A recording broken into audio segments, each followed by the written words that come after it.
Hit me. From Studio P in Sausalito, the home of the hit, it's time for... Succotash. Yes, Succotash, the comedy soundcast featuring snippets from comedy. Soundcasts. And also interviews with comedians, comedian soundcasters, and other showbiz folk. And now, here's your host, internationally recognized comedy soundcaster, Marc Hershon. Hello, Succotashians, wherever you may be. Can you believe we are into the last week of October 2021 at this point? Before I get too far ahead of myself, I'm Marc Hershon, as indicated by our announcer, Bill Haywatt, and I am your host for this week's show, Epi276. And I have got a humdinger of a show for you as defined by the quartet of clips I have harvested. Before I reveal the lineup for this episode, did you miss our last episode, number 275, moderated by your every other weekly host, Tyson Saner?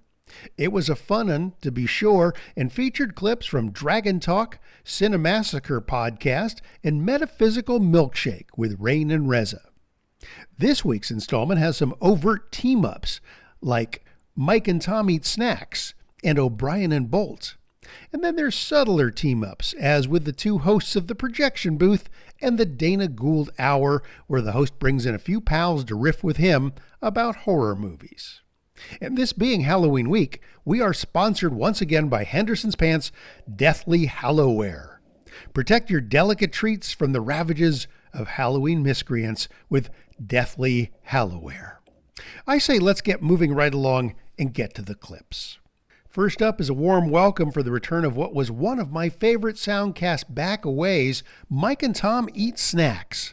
The hosts, Michael Ian Black and Tom Cavanaugh, hit episode 100 about 4 years ago and then promptly went on hiatus, and I thought forever. They hung up their snack shoes, or who knows what, but the important thing is that they're back, armed with little more than their wits and their PER system, P-E-R, pick a snack, eat a snack, rate a snack. These wisecracking jackanapes surround the most mundane of tasks, eating junk food, with the kind of very funny patter that you can only get from a couple of close friends who also happen to be pretty damn funny. Michael was part of The State, Wet Hot American Summer, and tons of other stuff. And Tom, also a longtime performer and not really a comedian, but a very funny guy, currently known for playing the many incarnations of Harrison Wells and the Reverse Flash on the CW's The Flash. This clip is from their recent noshing on Walker's Shortbread. Well, I mean, we were talking about doing Walkers forever. I don't know. It's for some reason it never seems to happen. Well, it's finally happening today, kids. God, are we excited. I'm excited about it. So Walkers, okay, where to start? First off, Walkers in the tartan box, folks. Yep. Because it's, and it says it right on the label, Product of Scotland. Scotland. It's on your bike, Jim. On your bike if you've not been to Scotland. Right, Jim? On you go, you wee Jimmy Dodger. Look at you with your Walker's pure butter shortbread. That's great stuff. Now, Magic, I got to tell you. So pure butter, I hear pure butter, I'm like, man, I don't care what it is. Lobster, shortbread, steak, mashed. You tell me pure butter, I go, yeah, sure, man. Popcorn, whatever it is. You got pure whatever butter. it is, you throw on the pure butter. I'm there, man. Pure butter, carrots. Your game.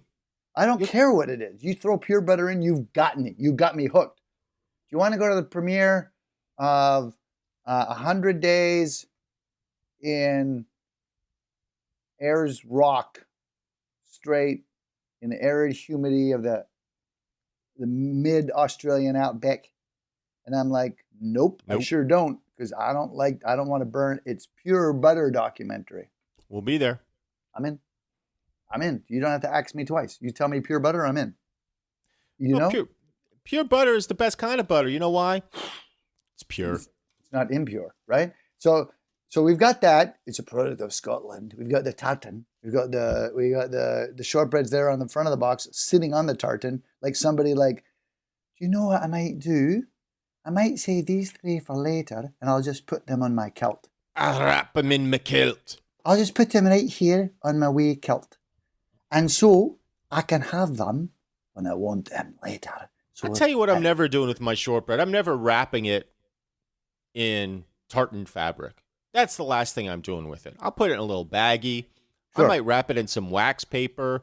I might put a rubber band around it, and just stick it in my pocket. But I'm never putting around. I'm never mixing it with wool. Right. That's the last thing I want to do. Because of the fabric and the fiber. It's just not good. How about cheesecloth? Sure, absolutely. Sure. Yeah. Wax paper. No problem. Saran wrap, Saran wrap, aluminum plastic bag. foil, Sure. a little Tupperware container, any of those. Maybe even, like a roll of paper towel. Not a problem. You want to talk about fabrics to wrap your biscuits in? Cotton, sure. Silk, absolutely. Polyester, no problem. Wool, it's two fibers. You're gonna get little fibers in your shortbread. You don't want that. Little microfilaments sticking in the holes of the Walker shortbread, pure butter cookies. You don't want that. That's the last thing you want. You don't want to be taking a bite of your shortbread and then having to pluck wool fibers off your tongue. I hope there's somebody in the PR department over there at Walker's going, no, we've not thought of that. It was a grand idea at first to have them on the kilt. But look, these wee lads make a good point. They make a great point. Don't put it on your kilt. Nah, you wouldn't do it. I wouldn't do it. Here's what's great, and you're going to love this. So Scotland, it's Scotland-based, as we know, established 1898. Mm-hmm. So that's great because by my count, that's over a hundo, right? Mm-hmm. They've been making these walkers, and so they probably missed the boat. They're probably like, well, we haven't really thought about the tartan and the kilt. We've not thought about that. They probably haven't thought about it for a while because it just looked like that for 100 years. Mm-hmm. So the new guy in there's going like, right, well, we sell well, so I'm not gonna change a thing, But the thing that I mentioned earlier, Magic, that just pleased me to no end, there's a crest on the right-hand side of the box, and all the Walker's products have this, and there's a crest, and it's stamped. You see what I'm getting at? Yep. Do you want to go ahead and read this? By appointment to Her Majesty the Queen, shortbread and oatcake manufacturer, Walker's Shortbread Limited, Arborlore. So what that tells me is the Queen's there, and she's like, oh dear, I've not had a shortbread for a long time. Or an oatcake. Or an oatcake, and I need to know that when I want shortbread, Walker's. or an oatcake, right, when I want that, I need to know, we need to appoint someone to be in charge of shortbreads and oatcakes. Who can we do that? Is there any shortbread manufacturer near the castle? No, madam, there isn't. No, mum. No, mum, there's no shortbread. I'm afraid there isn't, mum. If you're not yet hip to Mike and Tom Eat Snacks, get to it. Now with 8 times more commercials than they used to have, but maybe I'm just jealous about that. 2 of the funniest guys I know are likely a pair of improv comics you may have never heard of outside of the San Francisco Bay Area. Michael O'Brien and Jeff Bolt they've forgotten more improv than I will ever know, and I've been doing it for 35 years. There's a long history of improv groups in San Francisco, of course, including the National Theater of the Deranged, Spaghetti Jam, Improv Incorporated, Papaya Juice, and so many more, and these guys have either been in or have jammed with all of them. They've started laying down some of their characters through improvised scenes as soundcast episodes in O'Brien and Bolt, the podcasts. So I wanted to turn you on to them so you could track down their show. This clip introduces us to third base coach Stumpy Wilson and some of his inside baseball wisdom. We're real excited up here at North Palomino High School because you know what? You know what, Michael? What's that? We scored 3 runs this season. You 3 runs the entire season? Well, yeah, but you remember last season we got one guy on base. Remember, because he got hit in the head. Uh-huh. And so when that happened, you get to go to first base free. Right. Yeah. You don't have to hit the ball at all after the brawl subsides. Yeah. Yeah. So, yeah.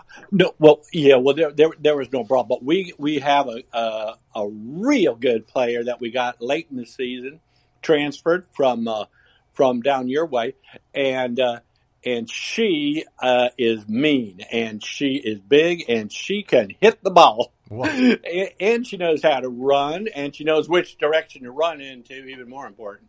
Well, that's very promising. Yeah. So, Stump, for those who don't know, now you coach the Palomino. I am the third base coach. Third base coach. That's right, of the North Palomino High School Panthers. I did get laid off during COVID. Well, sure. I'm sorry that happened. But we're all back, and of course, we don't make any money doing it. We do it because we love the game. Well, cool. That's the best. Yeah, you're not doing it for the money. I can't imagine that you would be. It's the national pastime, not the national past tense. I'm thinking about having a T-shirt made. I think you should. Yeah, maybe not. Won't fit on a hat. Go ahead. I'm sorry. Maybe don't have a lot of them made, but have a couple made. I think might be a good idea. So you've gotten 3 runs this season, and that's and she did all of them. And that was the best you've ever done.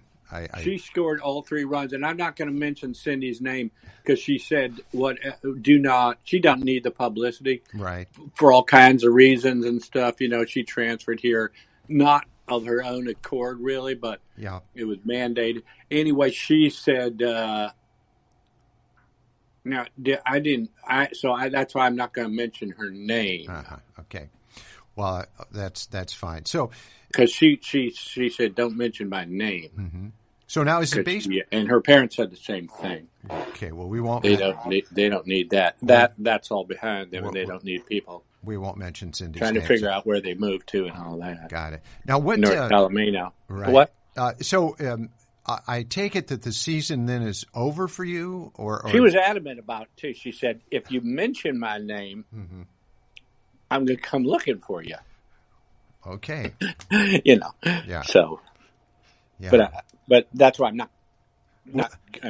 am not going to. And you can, even if I did, you could edit it out and all that. Right. Go ahead. Now your season is over. What are you going to do during the off season to prepare for next season? Well, provided that you are still going to be coaching then. Well, I'm going to practice.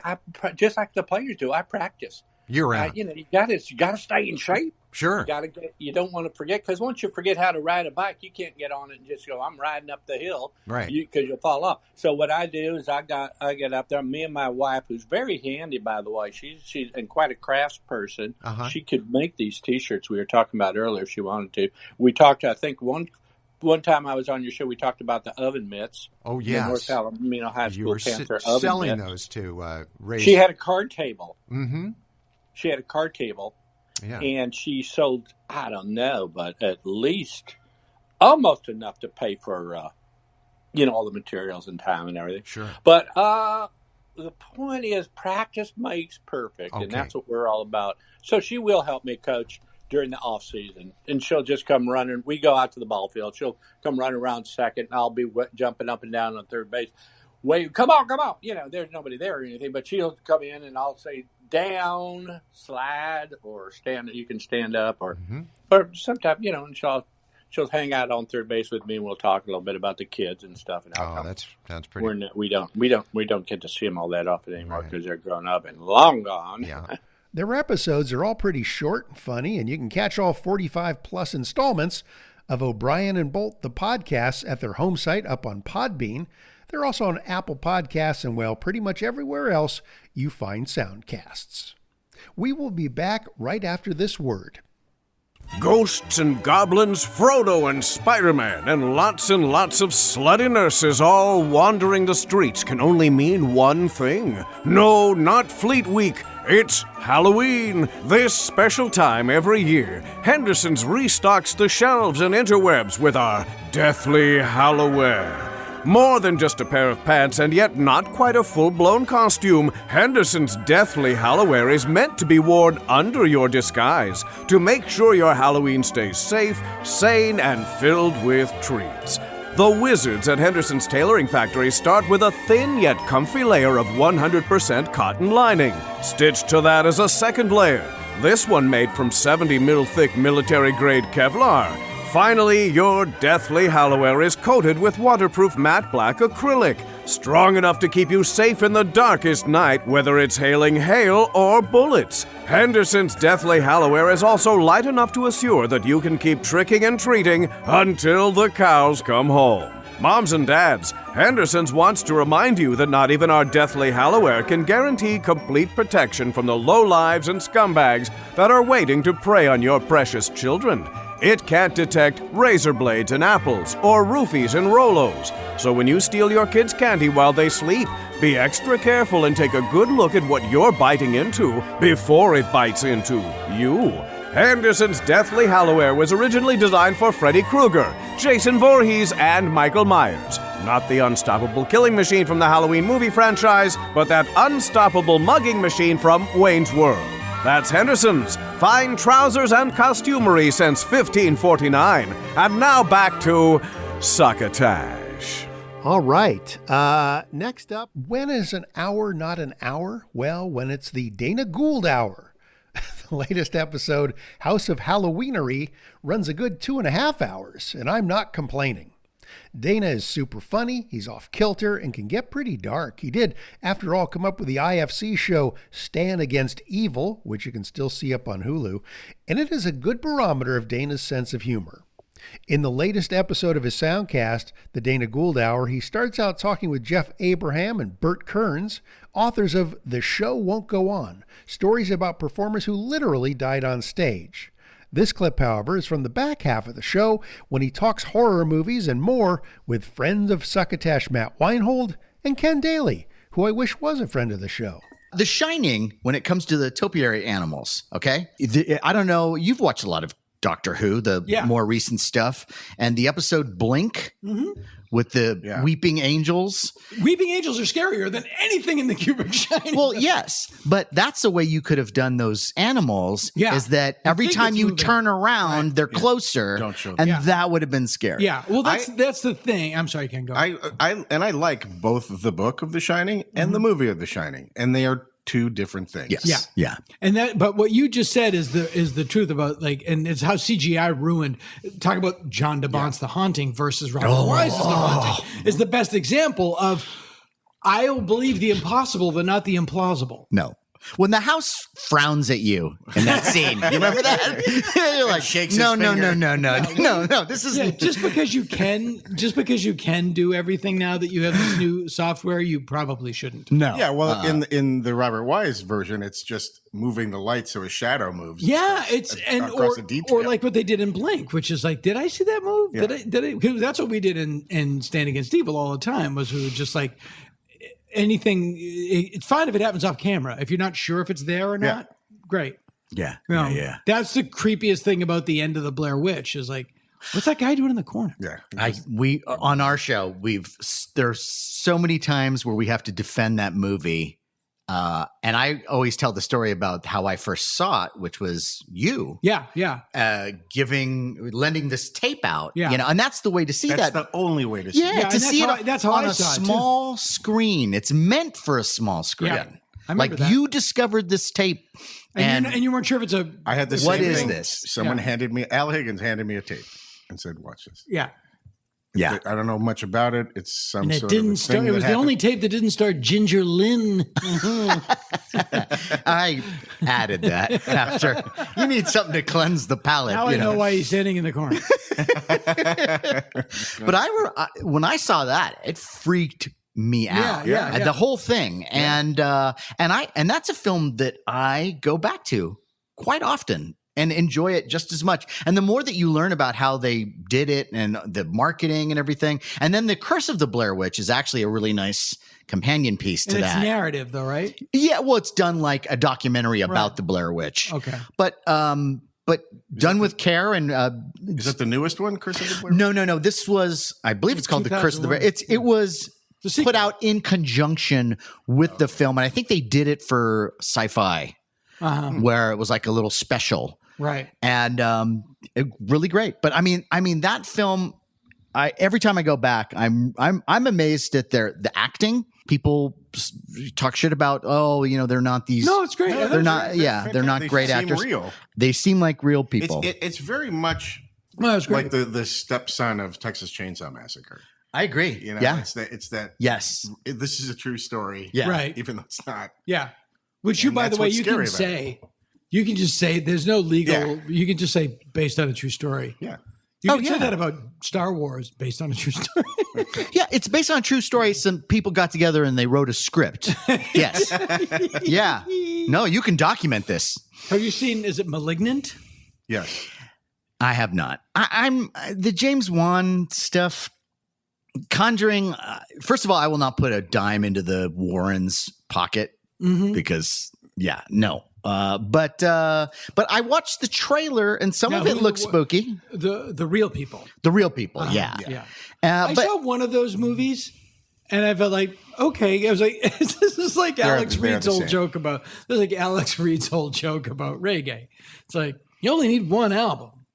Right. It's like I felt that way. I was like, okay, I got it. Well done. Although the Paranormal Activity movies, for some reason, that kept working for me. And I think the third one, the second one is, I think, the weakest, and I love it. Yeah.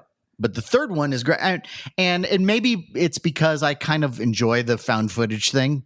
Sure. And there's a creepiness that they can achieve if done well that works just perfectly. But I think they do it well. They do it well. Not everybody does it well. No. Dana Gould has a docu-comedy of sorts coming out soon that he did with Bobcat Goldthwait, capturing the two of them getting back out into clubs around the country.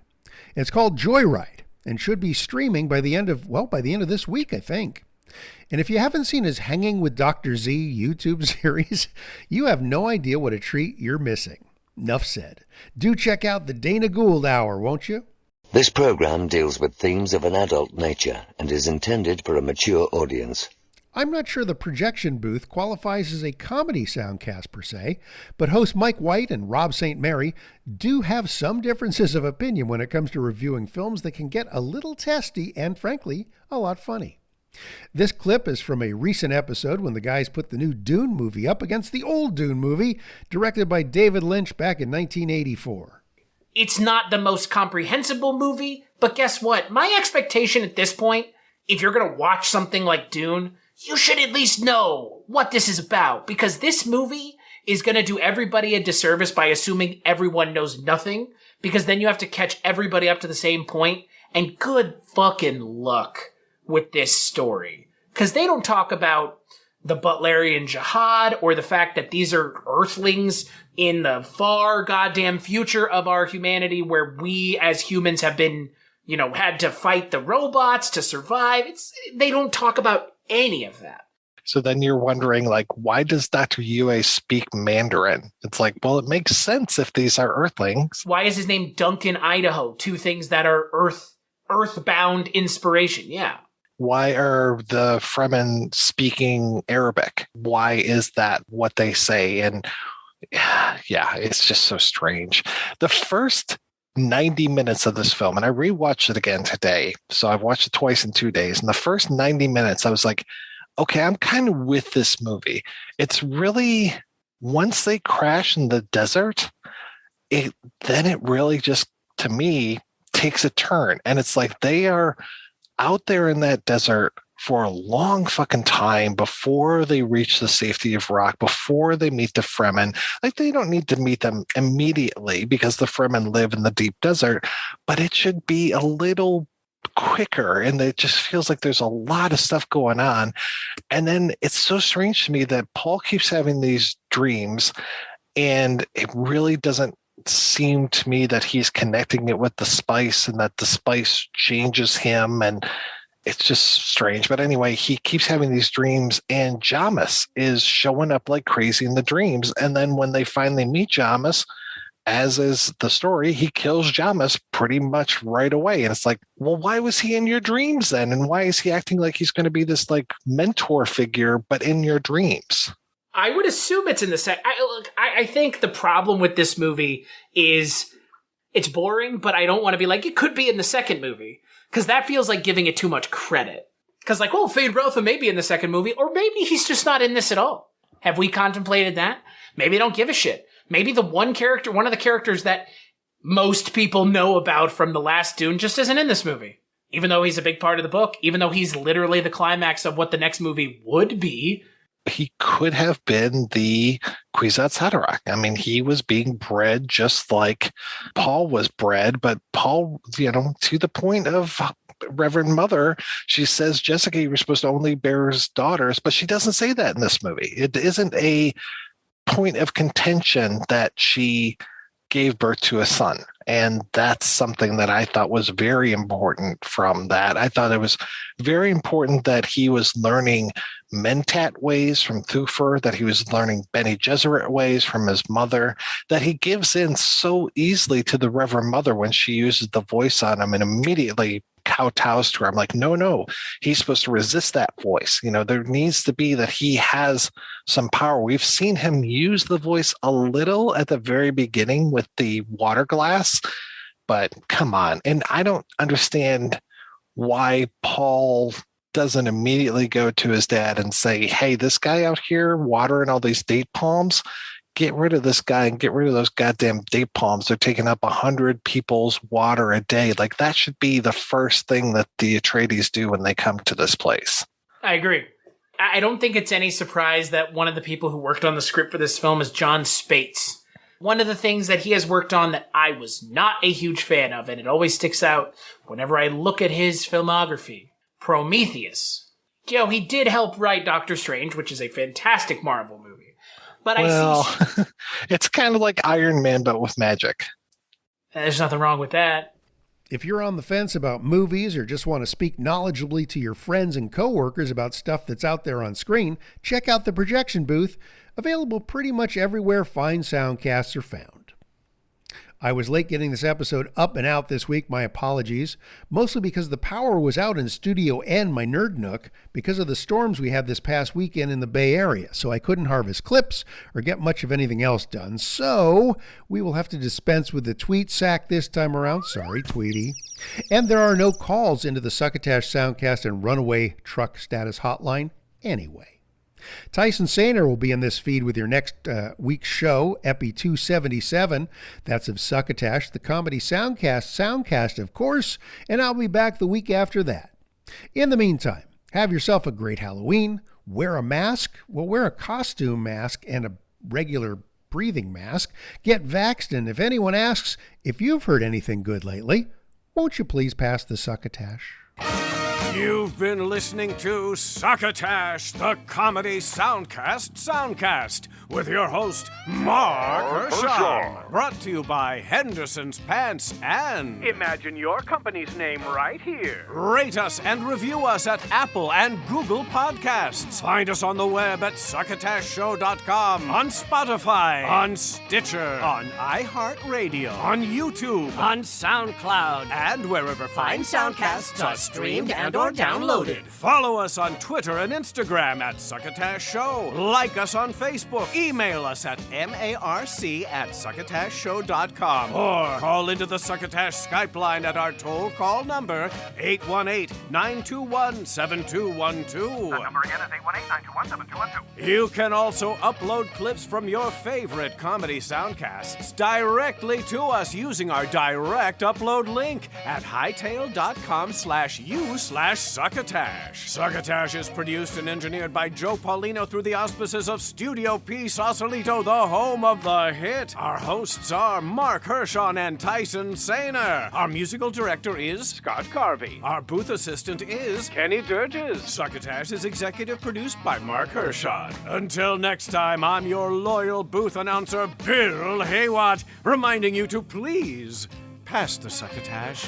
Goodbye.